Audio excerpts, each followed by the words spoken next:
Pour vraiment toucher les cibles que nous espérons, lorsque il arrive des cas où nous n'avons pas de personnes ressources, nous reportons simplement l'émission. Mais ce qui est sûr, c'est que les tranches ne sont pas restées vides. Les tranches du mardi et samedi, 17h à 18h, sont réservées exclusivement pour les émissions du PADMA. Les émissions grand public, de façon traditionnelle chez nous, nous les appelons Achakodi. Achakodi en langue locale, c'est pour dire des émissions sous l'arbre à palabres. Donc c'est la radio, les techniciens, les animateurs qui se déplacent vers les personnes ressources, vers donc la cible. Et avant donc d'aller vers eux, il y a un prêt préparatoire qui se fait. Et donc, ces émissions réalisées sur le terrain offrent d'ailleurs l'occasion aux animateurs, aux techniciens de sortir de leur cadre habituel de travail. C'est une façon également pour la radio de se faire connaître davantage. Et une fois les émissions réalisées sur le terrain, nous revenons maintenant en studio ou à la régie pour faire les traitements éventuels avant de passer à la diffusion. Alors il faut dire que il y a notre fédération, la Fédération des radios communautaires et assimilées du Bénin, la FERCAB, qui a réalisé courant 2019 une étude. Donc l'institut, il y a un institut qui a réalisé une étude commanditée par cette fédération qui classe la radio GDS 3e après les radios Océan FM, non pas Océan FM, après les radios Soleil FM et Cap FM dans l'OME. Et donc, depuis que Soleil FM a eu ses embrouilles, vous comprenez avec moi que l'auditorat de Soleil FM, forcément, est partagé désormais entre la radio GDS et Cap FM. Donc, nous sommes très suivis à travers notre zone de couverture. Nous réalisons des micro-trottoirs.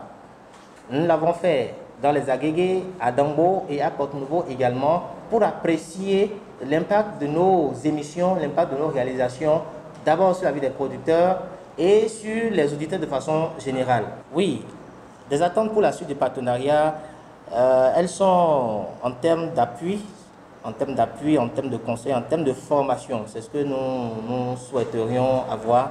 Donc appui, conseil, formation, c'est vraiment ce que nous attendons pour... La radio est vraiment disponible à continuer ce partenariat.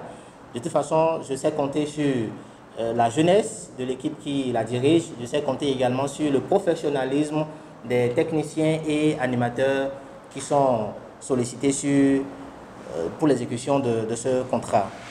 Alors, à travers nos émissions, étant donné que le PADMA fait la promotion d'une production agricole saine, en limitant et en réduisant l'utilisation des engrais chimiques, même lorsque nous avions fait les émissions en studio sur l'utilisation des tourteaux de Nîmes ou des jacinthes d'eau dans la fertilisation bio des sols, tout ça c'était vraiment pour marquer le respect vraiment des pratiques, des bonnes pratiques, de saines pratiques respectueuses de l'environnement.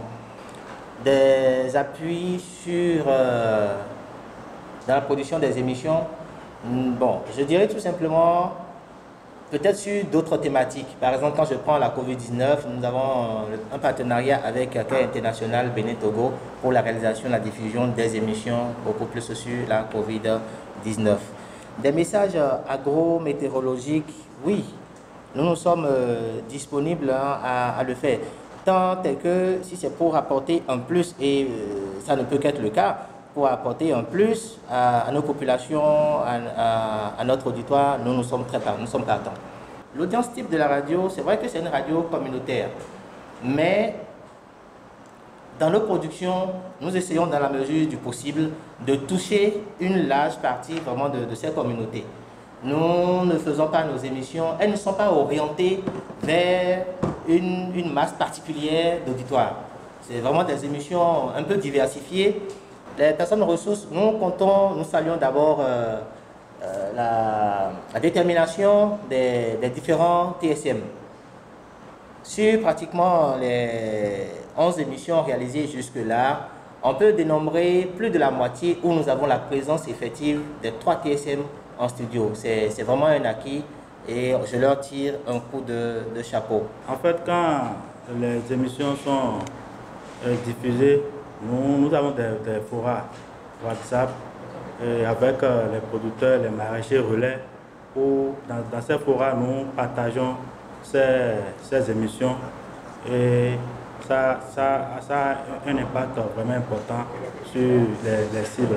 Et aussi, nos émissions qui concernent les techniques culturelles, par exemple la fertilisation et tout ça, quand on fait ces émissions en direct, après quand on retourne dans nos communes, il y a nos producteurs qui se rapprochent de nous et qui nous disent « Ah, tel je vous ai suivi à tel moment, il y a eu telle émission qui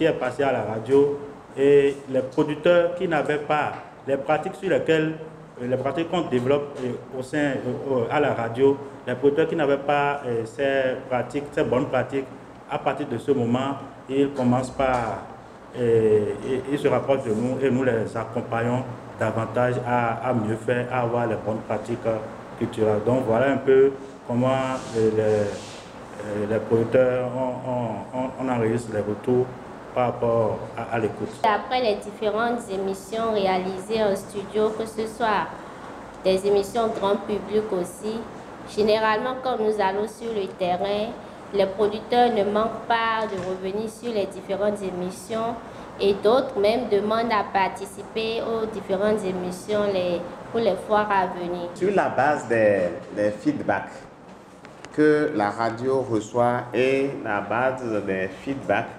que le projet a remonté, également sur la base de l'évaluation du premier partenariat, évidemment au cours de ce premier partenariat par l'évaluation, les cibles rencontrées ont fait des suggestions des thématiques.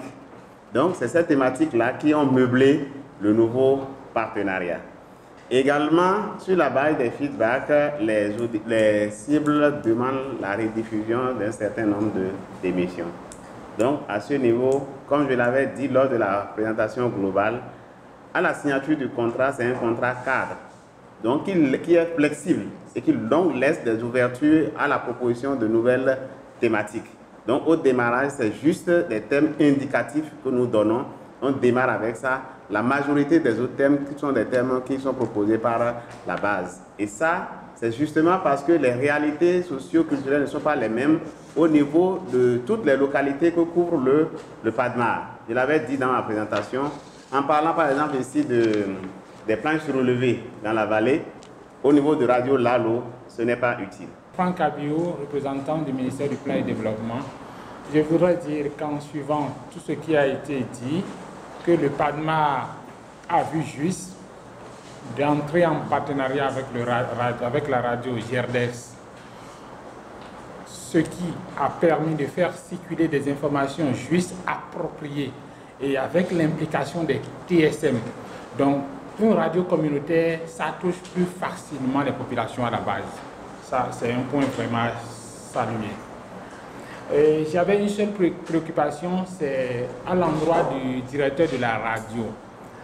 J'ai suivi que par rapport aux émissions grand public, il y a une forte participation des femmes. Maintenant, en ce qui concerne les émissions au niveau du studio, des émissions interactives, je voudrais avoir une idée sur le taux de participation des femmes. Sur la question des personnes ressources pendant les émissions en studio, nous mettons également l'accent sur le genre. Nous mettons l'accent sur le genre, donc dans la recherche des personnes ressources, au-delà des TSM, nous essayons d'avoir tout au moins une personne de sexe féminin parmi les personnes ressources en studio pour davantage opiner sur les thématiques abordées. Cela ne pouvait pas en être autrement puisque les TSM l'ont toujours rappelé, surtout à l'entame de ce partenariat, lorsque nous faisons la présentation générale du projet, que le projet met l'accent sur le genre. Donc si déjà à l'entame, on nous a dit que le projet met l'accent sur le genre, nous n'avons pas d'autre choix que de compter sur, d'aller dans ce sens également. Donc nous faisons toujours recours à des femmes pour les émissions en studio également. Tout au moins une femme au moins sur chaque émission est présente en studio pour les émissions, table ronde en studio. Cette question de genre, elle est prise en compte sur ces émissions.